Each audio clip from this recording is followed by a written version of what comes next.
जनता की न्यूज में आपका स्वागत है। मैं कादिर अंसारी। नांगल पुलिस गांव के दबंगों से मिलकर गरीब परिवार का कर रही उत्पीड़न। गांव के दबंगों ने पीड़ित परिवार का गांव में रहना किया दुश्वार।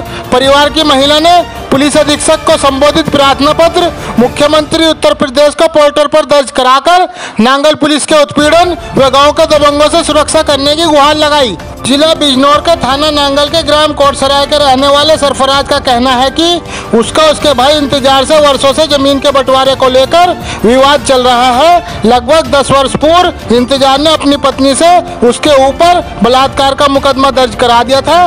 बाद में न्यायालय ने मुकदमा झूठा मानते हुए सरफराज को बरी कर दिया था। आरोपी पक्ष उसी को आधार बनाकर और नांगल पुलिस के दरोगा गौरव सैनी, पुलिसकर्मी अंकित सैनी से हमसाज होकर उसके परिवार का उत्पीड़न कर रहे हैं। उसके गांव के इमरान रिजवान, इंतजार मुस्तकीम मुकीम, वसीम नासिर सबीना उसके परिवार पर कई बार हमला कर मारपीट कर चुके हैं। जब वह थाना नांगल में रिपोर्ट दर्ज कराने जाता है तो आरोपी पहले ही पहुंच जाते हैं और कहते हैं कि इस पर पहले ही बलात्कार का मुकदमा दर्ज है और सरफराज की सुनवाई नहीं होती। 24/5/2025 को आरोपियों ने घर में घुसकर सरफराज के साथ मारपीट करते हुए उसका हाथ तोड़ दिया और जब वह थाना नांगल में रिपोर्ट लिखाने गया तो आरोपी पहले ही पहुंच गए और हमसाज दरोगा गौरव सैनी और अंकित सैनी ने सरफराज को बंद कर दिया और धमकी देते हुए कहा कि तू पहले बलात्कार के मुकदमे में जेल जा चुका है, अब फिर तेरे खिलाफ बलात्कार का मुकदमा लिखाया जा रहा है, अब तू लंबा जाएगा।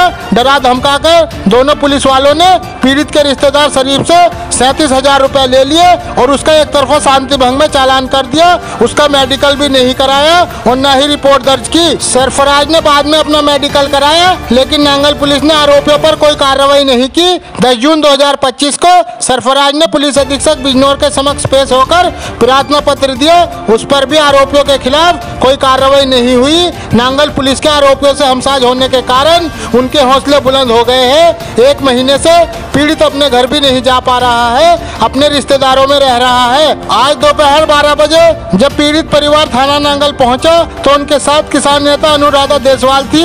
उन्होंने अपनी आप बीती सुनाई। थाना अध्यक्ष ने सुनने के बाद उन्हें गांव भिजवाने और आरोपियों को थाने लाने के लिए दरोगा गौरव सैनी और पुलिसकर्मी अंकित सैनी से कहा, जो पहले से ही आरोपियों से हमसाज है। थाना अध्यक्ष कहीं चले गए। 2.5 घंटे तक पीड़ित थाने में बैठे रहे। बाद में अभद्र व्यवहार और गाली गलौज करते हुए दरोगा गौरव सैनी और अंकित सैनी ने उन्हें थाने से यह कहते हुए भगा दिया कि हमारे थाने में बलात्कारियों की कोई सुनवाई नहीं होती, तुम कहीं भी चले जाओ, तुम्हारी कोई सुनवाई नहीं होगी। गांव में आने पर अगर उन लोगों ने तुम्हें मार दिया तो इसकी पुलिस की कोई जिम्मेदारी नहीं होगी। पीड़ित परिवार ने आरोपियों से हमसाज पुलिस कर्मियों के खिलाफ कड़ी विभागीय कार्रवाई करने और अपनी रिपोर्ट दर्ज कराकर परिवार को सुरक्षा दिलाने की गुहार लगाई। देखिए खास रिपोर्ट। पीड़ित परिवार हमारे सामने मौजूद है, जानेंगे इनकी क्या परेशानी, क्या समस्या। जी क्या नाम है आपका? सरफराज। कहाँ के रहने वाले हो? कोटसराय। थाना नांगल। जिला बिजनौर। क्या मामला क्या हुआ? मेरे छोटे भाई इंतजार से विवाद चल गया, जमीनी विवाद। कब से? बहुत पहले से, करीबन 10 साल पहले से। फिर उसमें उसने बलात्कार का केस मेरे पे लगवा दिया था। किसने लगाया था बलात्कार का केस? इंतजार की घरवाली ने, सबीना ने। फिर क्या हुआ उसमें? उसमें हमें जेल भिजवा दिया था। जेल से वहाँ से हम अदालत से बरी छूटे। अच्छा, बरी हो गए थे आप? फिर क्या हुआ? फिर हबीब, इंतजार और रिजवान और नासर, ये सभी मिलकर, सबीना, ये सभी मिलकर हमारे परिवार पर हमला करते हैं। क्या कहते हैं, मारपीट करते हैं। तो तुम थाने जाते हो या नहीं? थाने जाते हैं तो थाने वाले पहले से ही क्या कहते वो, तो उसको तो पहले ही 76 का केस लगा हुआ, फिर लगवाना आ गया। अच्छा। जवाब देते हैं मुझे। तो तुम्हारी कोई सुनवाई नहीं होती? कोई सुनवाई नहीं होती थाने में? 24 तारीख को इन लोगों ने मेरे पर हमला करा, मेरा हाथ भी तोड़ दिया। मैं थाने गया। किस चीज से गए थे थाने? मैं साइकिल से गया था। फिर ये लोग गाड़ी से गए थे। वो भी चले गए थाने? वो भी थाने चले गए। फिर क्या हुआ थाने में? फिर मुझे बंद करके डाल दिया। अंकित सैनी मेरे पास अंदर पहुंचा। कौन है अंकित सैनी? अंकित सैनी सिपाही है। क्या कहा उसने? उसने ये कहा कि अगर तुझे बचना है तो तेरे ऊपर 76 का केस लग गया, अगर तुझे बचना है तो अपने रिश्तेदारों से बुला कर बात। क्या हुआ? मेरे रिश्तेदार शरीफ ने आकर उनसे बात करी। किससे? दरोगा अंकित सिपाही से। अच्छा, दरोगा सर अंकित सिपाही से। दरोगा का क्या नाम है?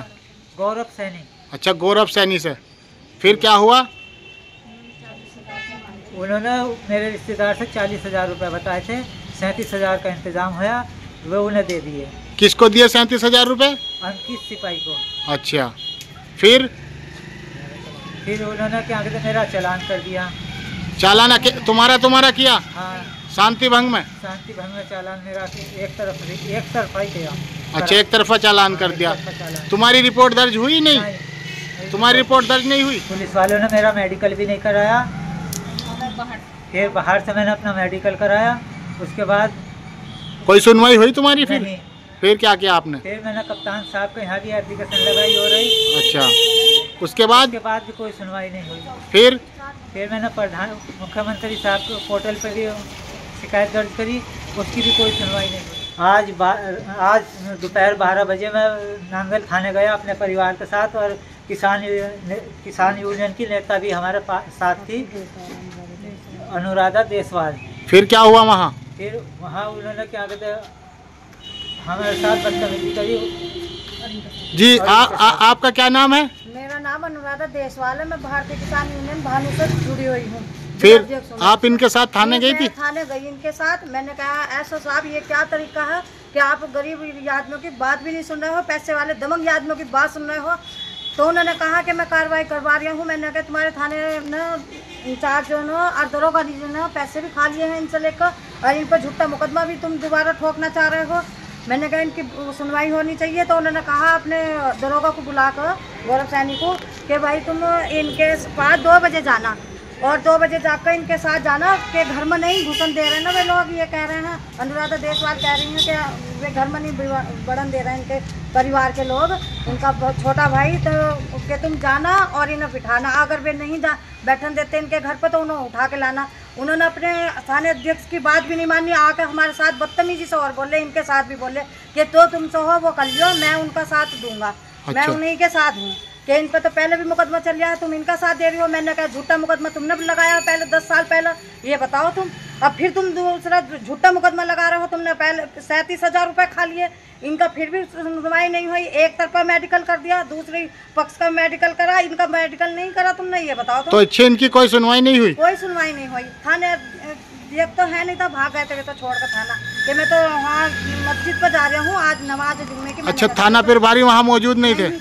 मैंने फ़ोन भी किया तो बहुत से बाहर आ रहे, फिर उठाया तो उन्होंने कहा कि मैं करवा तो रहा हूँ। मैंने कहा तुम तुरंत यहाँ आओ, जैसे तुम्हारे स्टाफ ये बोल रहे हैं बदतमीजी से, ऐसा नहीं बोलना चाहिए किसी भी आम आदमी से। नहीं बोल, ये भी शर्म नहीं करे कि थाने अध्यक्ष आई है यहाँ तुम्हारे क्षेत्र में, कि जिलाध्यक्ष आई है किसान यूनियन की, कम से कम उनसे तो तमीज़ से बात करी जाए। नहीं करी उन्होंने। कह दिया जो भी हो हम लोग अपने तरीके से थाना चलाएंगे, तुम्हारे तरीके से नहीं। आप उनके डर से घर नहीं रह पा रहे तो कहाँ रह रहे हो? अपनी रिश्तेदारी में रह रहे हैं। तो नांगल पुलिस ने आपकी कोई सुनवाई करी है? नहीं, हमारी कोई सुनवाई नहीं करी। हम सब उनके साथ हमसाज है, वे दमंग लोग हैं और हम गरीब लोग हैं, तो हमारी कोई सुनवाई नहीं कर रहे हैं। आप मुख्यमंत्री जी से क्या चाहते हो? मुख्यमंत्री जी से ये चाहते हैं हमें इंसाफ मिले और उन दमंगों के खिलाफ कार्रवाई हो। हम अपने घर, पुलिस की हमें सुरक्षा दी जाए, हम अपने घर शांति से रहें।